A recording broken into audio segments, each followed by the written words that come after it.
நம்மளுடைய astro energy vibes நேயர்களுக்கு அன்பு வணக்கங்கள். நம்ம இன்னைக்கு என்ன டாபிக் பார்க்க போறோம் அப்படின்னு கேட்டீங்க அப்படின்னா, பிரசன்னம் அப்படின்ற தலைப்புக்குள்ள நம்மளுடைய கருத்துக்களை பதிவிட இருக்கும். பிரசன்னம் என்ன அப்படின்னா என்ன அப்படிங்கிறத முதல்ல பார்த்துருவோம். பிரசன்னம் அப்படிங்கிறது இயற்கையினுடைய மொழி, அதாவது மனிதனும் இயற்கையும் எப்படி பேசிக்கிறாங்க அதனுடைய புரிதல் தான் பிரசன்னம் அப்படின்னு சொல்றாங்க. பிரசன்னம் அப்படிங்கிறது காலம் தொற்று காலங்காலமா இருந்து வரக்கூடிய ஒரு முறை. அதாவது மனிதன் தோன்றிய காலத்திலிருந்து இன்று வரையிலும் பிரசன்னம் அப்படிங்கிற ஒரு விஷயம் மனிதனோடு தொடர்ந்து பயணிச்சுக்கிட்டே இருக்கு. ஸோ மனிதனுக்கும் இந்த பிரசன்னத்துக்கும் ஒரு நெருங்கிய தொடர்பு இருக்கு. இது நம்மளுடைய நாட்டில் மட்டும் இல்லாம உலகத்துல பரவலா எல்லா இடங்களிலேயும் பிரசன்னம் அவங்கவுங்களுக்கு உகந்த மாதிரி பார்க்கப்படுது. ஸோ ஒவ்வொருத்தரும் ஒவ்வொரு முறையை கையாளுறாங்க. மொத்தத்தில் பிரசன்னம் அப்படிங்கிறது நிறைய முறைகள் இருக்குது, நிறைய வகைகள் இருக்குது, நிறைய விஷயங்களுக்காக பார்க்கப்படுது. அதில் பிரசன்னம் அப்படிங்கிறது நம்ம மேலேயே சொன்ன மாதிரி இயற்கையும் மனிதனும் பேசிக்கொள்ளக்கூடிய ஒரு மொழி தான், இயற்கையின் மொழி தான் பிரசன்னம். இது ஜோதிடத்தினுடைய ஒரு அங்கமாக இருக்குது. இப்போ வேதத்துக்கு 3 பிரிவுகள் இருக்குது. ஜோதிடத்திலேயே ஜாதகம், முகூர்த்தம், பிரசன்னம் அப்படி சொல்லி 3 பிரிவுகள் இருக்குது. இதுல ஜாதகம் ஒரு பிரிவு, முகூர்த்தம் ஒரு பிரிவு, பிரசன்னம் ஒரு பிரிவு. ஜாதகம் அப்படிங்கிறது என்னன்னு கேட்டீங்க அப்படின்னா, ஒருவர் பிறந்த நேரத்துல அந்த பிறந்த நேரம் வச்சு அவருடைய பிறந்த தேதி, பிறந்த நேரம், பிறந்த ஊர், இது 3ஐயும் வைத்து கணிக்கக்கூடியது தான் ஜாதகம் பேரு. இரண்டாவதா சொல்லக்கூடிய அந்த முகூர்த்தம் அப்படிங்கிறது ஒரு நல்ல விஷயங்கள் செய்வதற்காக ஒரு ஜோதிடரை அணுகி அவங்கள்ட்ட போய் கேட்டு செய்யக்கூடிய ஒரு விஷயம்தான். இந்த நேரத்துல இந்த காரியத்தை செய்யலாமா அப்படிங்கக்கூடிய ஒரு விஷயம்தான் முகூர்த்தம் அப்படின்ற ஒரு பிரிவு. மூன்றாவதா சொல்லக்கூடிய பிரசன்னம் அப்படிங்கிறது ஜாதகம் இல்லாதவங்களுக்கும், அவசரமா ஒரு விஷயத்த பார்க்கணும் அப்படின்றவங்களுக்கும், அல்லது ஒரு குடும்பத்திற்கோ அல்லது ஒரு ஆலயங்களுக்கோ பார்க்கணும்னு நினைக்கிறவங்களுக்கும், ஒரு கோயிலுக்கு ஒரு கோயில் சம்பந்தமான விஷயங்களை பார்க்கணும் அப்படின்னா அங்கே ஜாதகம் கிடையாது. அப்போ எப்படி பார்க்கறது அப்படின்னா பிரசன்ன முறைகள் மூலமாக தான் பார்க்கணும். இதில் இந்த மாதிரி பார்க்கக்கூடிய முறைகளுக்கு அஷ்டமங்கல பிரசன்னம் அல்லது தேவமங்கல பிரசன்னம் அப்படின்னு பேர். அஷ்டமங்கல பிரசன்னம் அப்படின்னா என்ன அப்படின்னு கேட்டிங்கன்னா, 8 விதமான சிந்தனைகளை கொண்டு பார்ப்பது தான் அஷ்டமங்கல பிரசனம். முதல் விஷயம் பிரஜை அப்படின்னு பேர். அஷ்டமங்கலத்தில் முதல் விஷயம் பிரஜை, 2வது நிகர்மம், 3வது மார்க்கம், 4வது மந்திரகதி, 5வது பிரசன்ன கிரியை, 6 அந்த அந்த கிரியை மூலமா கிடைக்கக்கூடிய பலன்கள், 7 சூத்திரம், 8 ஸ்புடம். இது என்ன அப்படிங்கிறத நம்ம விரிவாக பார்ப்போம். ஃபர்ஸ்ட் பிரஜை அப்படின்னா என்ன அப்படின்னு கேட்டீங்கன்னா, பிரஜையின் மூலமா தான் பிரசன்னம் வெளிப்படுது. முதல் விஷயம். பிரஜைக்கு அடுத்து நிகர்மம். அதாவது ஒருத்தர் பிரசன்னம் பார்க்கணும்னு கேட்குறாரு. கேட்கும்போது என்ன பலன் கிடைக்குது அப்படிங்கிறத அந்த பிரசன்ன கர்த்தா கணிக்கிறார். அப்போ என்ன கிழமையில கேட்குறாங்க அப்படிங்கிறத பார்க்கணும். இப்போ வாரத்திற்கு 7 நாட்கள் இருக்கு. வாரத்துக்கு மொத்தம் 7 நாட்கள். அதுல நம்ம சுப நாட்கள், அசுப நாட்கள் அப்படின்னு நம்ம பிரிச்சுக்கிறோம். ஆனா எல்லா நாட்களுமே சிறந்த நாட்கள் தான். இப்போ உதாரணமா ஒருத்தர் செவ்வாய்க்கிழமை அன்னைக்கு பிரசன்னம் கேட்குறாங்க அப்படின்னா அந்த குடும்பத்துல ஒரு அசுபமான காரியங்கள் நடந்திருக்கு அப்படிங்கிறத நம்ம புரிஞ்சுக்கணும். ஒரு பிரஜகர் பிரசன்ன கர்த்தா கிட்ட கேட்கும்போது சனிக்கிழமை கேட்குறாங்க அப்படின்னா ஒரு துக்க காரியம் நடந்திருக்கு, அதை நிவர்த்தி பண்ணாம இருக்காங்க அப்படின்னு அர்த்தம். இப்படி வாரத்தின் அடிப்படையில பலன்களை கணிக்கலாம். ஒரு விஷயம். 2வது, இப்போ முதல்ல நம்ம வாரம் பார்த்துட்டோம். 2வது திதி. திதி அப்படின்னு கேட்டிங்கன்னா என்னன்னு கேட்டிங்கன்னா, மொத்தம் 15 திதிகள் இருக்குங்க.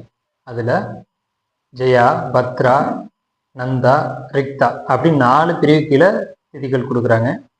இதுல ரிக்தா திதின்னு சொல்லக்கூடிய சதுர்த்தி, சதுர்த்தசி, அஷ்டமி, நவமி, இந்த 4 திதிகளும் ஒருத்தர் பிரசன்னம் கேட்டு வர்றாங்க அப்படின்னா அசுபமான பலன்களை சுட்டி காட்டும். மற்ற திதிகளும் மற்ற பலன்களை சுட்டி காட்டும் அப்படின்னு சொன்னாலும் கூட இந்த 4 திதிகளும் பாதிப்பான ஒரு அமைப்பை சுட்டி காட்டும்.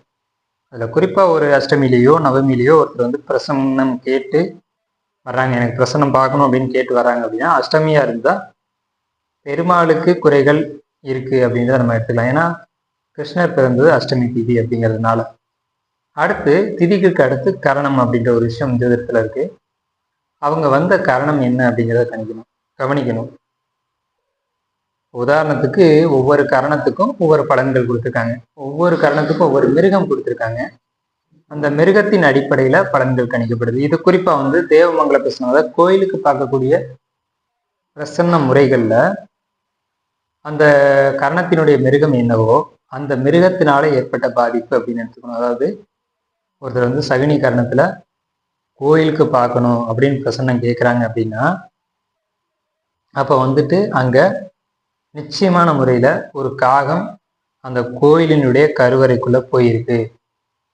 அது அழகா போய் அந்த பிம்பத்தை தொட்டுட்டு ஒரு யூட்டன் அடிச்சு வெளியில வந்திருக்கு அப்படிங்கிறத நம்ம புரிஞ்சுக்கலாம். அப்போ இந்த சகுனி அப்படின்ற கரணத்தினுடைய மிருகம் வந்து காக்கை அப்படிங்கிறதுனால இதே மாதிரி ஒவ்வொரு கரணத்துக்கும் ஒவ்வொரு மிருகங்கள் கொடுக்கப்பட்டிருக்கு. அது சார்ந்து சிந்திக்கும் போது அதுக்கான பலன்கள் கிடைக்குது. அடுத்து யோகம். ஜோதிடத்துல யோகம்ன்றது 5வது பிரிவு. நாம யோகங்கள் மொத்தம் 27 நாம யோகங்கள் கொடுக்கப்பட்டிருக்கு. இதுல பிரசன்னம் கேட்டு எந்த நாம யோகத்துல ஒரு பிரஜகர் வர்றார் அப்படிங்கிறத கவனிக்கணும். இப்போ உதாரணத்துக்கு சுகர்மம் நாம யோகத்துல ஒரு பிரஜகர் வந்து பிரசன்னம் கேட்டு வர்றாரு அப்படின்னா அவருக்கு சூரியன் யோகி, சனி அவயோகி. இது சார்ந்து நம்ம பலன்களை கவனிக்கணும் அப்படின்றத விட கவனிக்கணும். அடுத்த 6வது விஷயம் முகூர்த்தம்.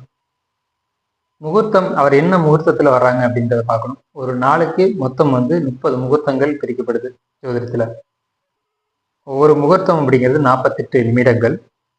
பகலுக்கு 15 முகூர்த்தம், இரவுக்கு 15 முகூர்த்தம். இந்த முகூர்த்தத்தின் அடிப்படையிலும் பிரசன்னத்துல பலன்கள் மாறுபடுது. அது ஒரு தனிப்பட்ட சாமானிய மனிதருக்கான சாமானிய பிரசன்னமா இருந்தாலும் சரி, அஷ்டமங்கல பிரசன்னமா இருந்தாலும் சரி, தேவமங்கல பிரசன்னமா இருந்தாலும் சரி, இதுக்கான பலன்கள் அப்படிங்கிறது அங்க வந்து நமக்கு பிரசன்னம் ஆகிறது, பிரசவிக்கிறது அப்படின்னு நம்ம எடுத்துக்கலாம். அடுத்து 7வது விஷயம் வந்துட்டு உங்களுக்கு மார்க்கம் அப்படின்ற ஒரு விஷயத்த கவனிக்கணும். மார்க்கம் அப்படின்னா பிரசன்னம் கேட்டுட்டாங்க, அந்த கேட்ட பிரசன்னத்துக்காக நம்ம பலன் கணிக்கிறதுக்காக பிரஜகர் வீட்டுக்கு போகும்போது அந்த சாலையில நடந்து போகும்போது என்னென்ன விஷயங்கள் நமக்கு கண்ணில் காட்டுது அப்படிங்கிறத பார்க்கணும். அங்கேயே சில விஷயங்கள் வந்து பிரசன்ன கர்த்தாவுக்கு இண்டிகேட் பண்ணப்படும், அதாவது சுட்டி காட்டப்படும். இந்த விஷயம் அந்த குடும்பத்தில் நடந்திருக்கு அல்லது நடக்க போகுது அல்லது இந்த சம்பவத்தின் மூலமா ஒரு பிரச்சனை இருக்கு, அது சொல்லணும் அப்படிங்கிறது தான் மார்க்கம் அப்படிங்கிறது.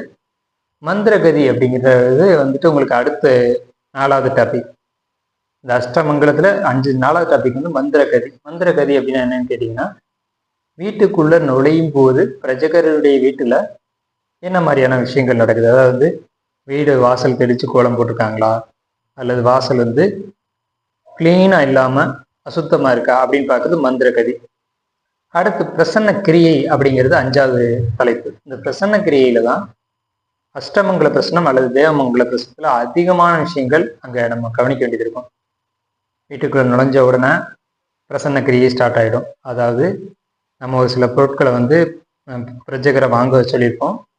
அதுல ஒரு பொருளை எடுத்துட்டு வாங்க அப்படின்னு சொல்லி கேட்பாங்க, தேவிக்கின்னு கேட்பாங்க. அவங்க என்ன பொருள் எடுத்து வந்து கொடுக்குறாங்களோ அது சார்ந்து பலன்கள் அங்கே கணிக்கப்படும். இது பிரசன்னக்கிரியை. பிரசன்னக்கிரியையில பூஜைகள் நடக்கும், சொர்ண பிரசனம் நடக்கும். சொர்ண பிரசனம் அப்படிங்கிறது ஒரு குழந்தை, ஒரு 5 அல்லது 10 வயசுக்கு உட்பட்ட சிறிய குழந்தைய அழைச்சி ஒரு வாழை இலை மேல சந்தனம், சொர்ணம் இதெல்லாம் வச்சு அதுல சில புஷ்பங்களை வச்சு அந்த குழந்தைய கிழக்கு முகமா திரும்பி நிற்க சொல்லி அந்த ராசி சக்கரத்தை, தேவிக்குனால ராசி சக்கரம் வரையப்பட்டிருக்கும், அந்த ராசி சக்கரத்தை 3 முறை சுத்தி வந்து எந்த ராசியில மனம் சொல்லுதோ அந்த குழந்தைக்கு அந்த ராசியில சொர்ணம் வைக்க சொல்லுவாங்க. இதுக்கு பேர் சொர்ண பிரசனம் பேரு. அதே நேரத்துல அந்த குடும்பத்துல தீபம் ஏற்ற சொல்லுவாங்க, அது தீப பிரசனம் பேரு. இப்படி பிரசன்னங்கள்ல 36 வகையான பிரசன்னங்கள் இருக்கு. இப்ப பிரசன்ன கிரியைகள் உங்களுக்கு 5வது விஷயமா அங்க பாவிக்கப்படுது. பிரசன்ன கிரியைக்கு அடுத்து அங்க இருக்கக்கூடிய லட்சணம், அங்கே தீபம் ஏற்றக்கூடிய விதம், இதன் மூலம் பலன் கணிக்கப்பட்டுட்டு அப்புறம் தான் வந்து உங்களுக்கு 7வது விஷயமா வந்து சூத்திரம் அப்படின்ற ஒரு விஷயம் இருக்கு. இந்த சூத்திரம்ன்ற விஷயத்துல தான் சோழி அங்கே வந்து பயன்படுத்தப்படுது. ஒரு தேக்கு மர பலகை அல்லது பலாப்பலகையில சோழிகள் தேவைக்கினால சுத்தமாக கழுவப்பட்டு நல்ல பாலில் கழுவப்பட்டு பலகையில் வச்சு இந்த சுவர்ணம் வைக்கிற நேரத்தில் 3 பங்கா பிரிக்கணும். தெய்வீகன் அவர் பிரிப்பார். தெய்வீகனுக்கு அதெல்லாம் தெரியும். 3ஆ பிரிக்கும் போது 3 பங்கா அந்த சோழியை பிரிக்கிறோம். 108 சோழிகள். அதில் கூடுதலாக வந்துட்டு உங்களுக்கு அந்த 108 சோழிக்கு ஒரு உதவிக்காக ஒரு 2-3 சோழிகளும், 9 நவகிரகங்களுக்கு 9 சோழிகளும், மாந்திக்கு ஒரு சோழியும், உதயம் கணிக்கப்படுது இல்லைங்களா, அந்த உதயத்துக்கு ஒரு சோழியும் நம்ம வந்து வச்சிருக்கணும்.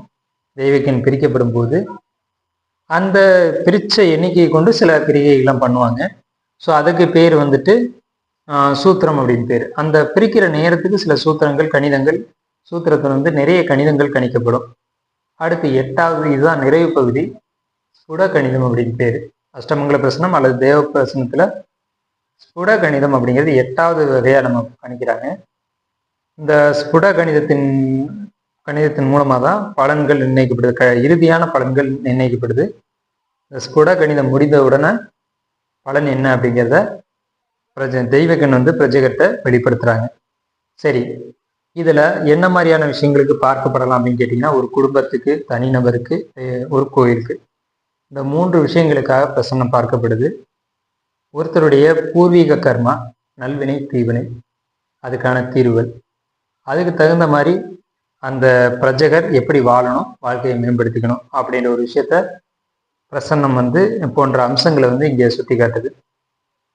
ஒரு ஜாதகத்தை வச்சுக்கிட்டு எப்படி பலன் கணிக்கிறோமோ அதே மாதிரி ஒரு பிரசன்னத்தை வச்சுக்கிட்டு அவங்களுடைய கர்மா கணிக்கப்படுது. ஜாதகத்துல பிறப்பின் வாழ்க்கையில நடக்கக்கூடிய சம்பவங்களை கணிக்கிறாங்க, பிரசன்னத்துல கர்மாவை கணிக்கிறாங்க. பிரசன்னம் முழுக்க முழுக்க வாழ்க்கையினுடைய மேம்பாடு. அதாவது எப்படி சொல்லணும் அப்படின்னா, ஒருமையில் ஆமை போல் அப்படின்ற ஒரு திருக்குறள் இருக்கு. அதாவது என்ன சொல்றாங்க அப்படின்னா, ஒரு பிறப்புல ஆமை மாதிரி புலநடக்கத்தோட ஒருத்தர் வாழ்ந்தா எளிமையும் ஏமாப்புடைத்து அப்படின்றாங்க. அதாவது ஒரு பிறப்பு சுய ஒழுக்கத்தோடு ஒருத்தர் வாழும்போது 7 பிறப்புக்கும் அந்த புண்ணிய கர்மா கிடைக்குது அப்படின்றாங்க.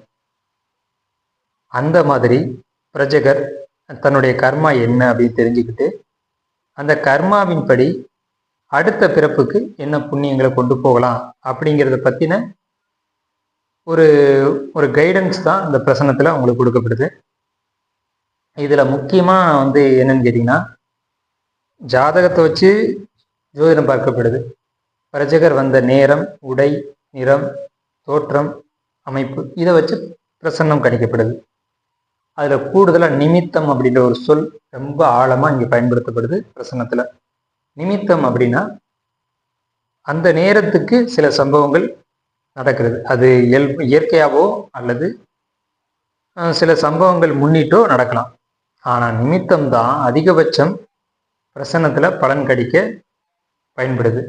நிமித்தம் அப்படிங்கிறது நிறைய விஷயங்கள் வந்து பிரஜகர் கேட்கும்போது தெய்வீகனான பிரசன்ன கர்த்தாவுக்கு பல விஷயங்களை இயற்கை பேசிக்கொண்டே இருக்கும். அதுக்கு பேர் தான் நிமித்தம் அப்படின்ற ஒரு வார்த்தையில சொல்றோம்.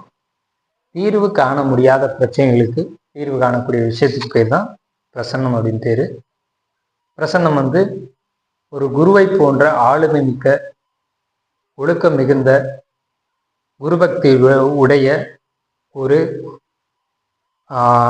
இறை ஆற்றலோடு, இறை நம்பிக்கையோடு இருக்கக்கூடியவங்களால மட்டும்தான் பிரசன்னம் வந்து முழுமையாக கணிக்கவோ பிரசன்னத்தில் பயணிக்கவோ முடியும்.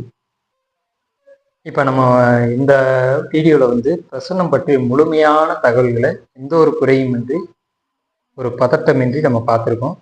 குறிப்பாக பிரசன்ன கர்த்தாவுக்கு பதட்டம், வேகம் அப்படின்றது இருக்கக்கூடாது. பொறுமை, நிதானம், இறைபக்தி, இது 3 தான் வந்து பிரசன்னம் பார்க்கறதுக்கு ரொம்ப முக்கியமான ஒரு விஷயம். பிரசன்னம் பற்றிய ஒரு வீடியோ வந்து நம்ம முழுமையாக கொடுத்துருக்கோம். நன்றியும் வாழ்த்துக்களும். வாழ்க.